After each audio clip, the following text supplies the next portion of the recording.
অশরীরীর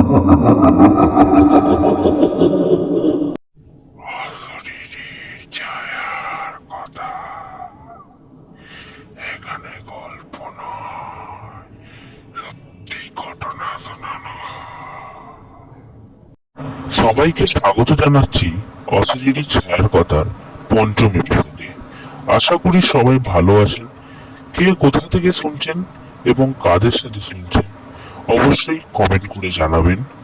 আজকের এপিসোড হবে একটু অন্যরকম ও ভয়ঙ্কর। আপনাদের মধ্যে যদি কেউ ঘটনা পাঠাতে চান তাহলে ডেসক্রিপশন বক্সে থাকা কন্ট্যাক্ট নাম্বারে আমাদের ঘটনা পাঠাতে পারেন। আমরা সেই ঘটনা সবার সামনে তুলে ধরব। এই গল্পটি আমাকে পাঠিয়েছে আমাদের এক সাবস্ক্রাইবার। তারা বন্ধুদের সাথে দীঘায় ঘুরতে গিয়েছিল 1 বছর আগে। তাদের দীঘায় পৌঁছতে অনেক রাত্রি হয়ে যায়। তারা রুম খোঁজার জন্য এদিক ওদিক ঘুরছিল। এমন সময় তারা সমুদ্রের ধারে একটি হোটেল পায়। তারা ওই হোটেলে রুমগুলি দেখে একটি রুম পছন্দ করে নেয় এবং লাগেজ নিয়ে ঢুকে যায়। নিয়ে ফ্রেশ হয়ে তারা শুয়ে পড়ে। তারা দীঘা ঘুরতে গিয়েছিল 3 দিনের জন্য। তবে সেই দিন রাতে তাদের সাথে কিছু ঘটেনি। পরের দিন তারা সকালে ঘুরতে যায়। তবে ঘুরে এসে তারা তাদের রুম খুলে দেখে যে তারা যেভাবে রুমটাকে গুছিয়ে রেখেছিল সেই রুম তাদের ঘুরে আসার পর পুরো অগোছালো হয়ে গেছে। তারা কিছু বুঝতে পারে না। তারা আবার গুছিয়ে বাইরে খেতে চলে যায় এবং খেয়ে তারা শুয়ে পড়ে। তারপর তারা সন্ধ্যাবেলা সমুদ্রের ধারে যায়।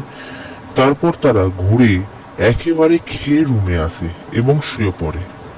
এরপর মাঝরাতে হঠাৎ করে পাশের রুম দিয়ে কেমন যেন একটা ঠোকার আওয়াজ হচ্ছে। এর সাথে হঠাৎ করে দরজায় একটা কে যেন নক করে। তারা ভাবে কিসের আওয়াজ হচ্ছে এবং এত রাতে কে ডাকছে। তারা দেখি তারা দরজা খুলে দেখে কেউ নেই।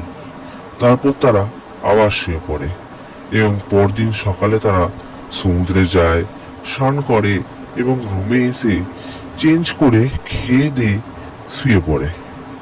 এরপর তারা সন্ধ্যাবেলা আবার ওঠে এবং রেডি হতে যায়। তখন দেখে তাদের বন্ধুদের মধ্যে একজনের হাতে কেমন যেন নখ দিয়ে চেরার দাগ। তারা ভাবে ও অত কিছু না। তারা ওখানে একটা হসপিটালে গিয়ে টিটেনাস নিয়ে নেয়। তারপর তারা সন্ধ্যাবেলা ঘুরে টুরে খেয়ে দিয়ে রুমে এসে শুয়ে পড়ে।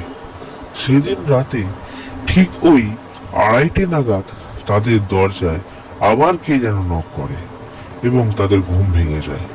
তারা দরজা খুলে দেখে আবার কেউ নেই। তারপর তারা বিছানায় উঠে পড়ে এবং একটু ফোন দেখতে লাগে। এমন সময় হঠাৎ করে তাদের বিছানার নিচ থেকে কে যেন আওয়াজ হচ্ছে।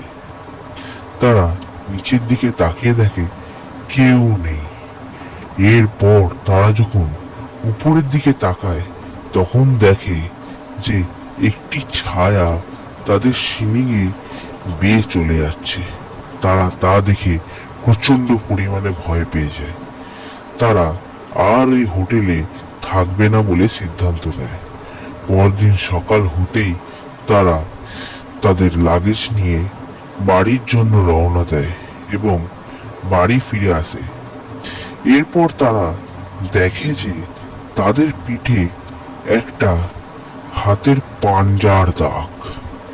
এরপর তারা ডক্টর দেখায় এবং দাগটা ঠিক হয়ে যায়। কিন্তু তারা দীঘার এই ঘটনা আর কোনোদিন ভুলবে না এবং তারা যখনই দীঘা যাবে তখনই তাদের এই ঘটনা বারবার মনে করে তাদের মনে প্রচন্ড পরিমাণে একটা ভয়ের সঞ্চার করবে।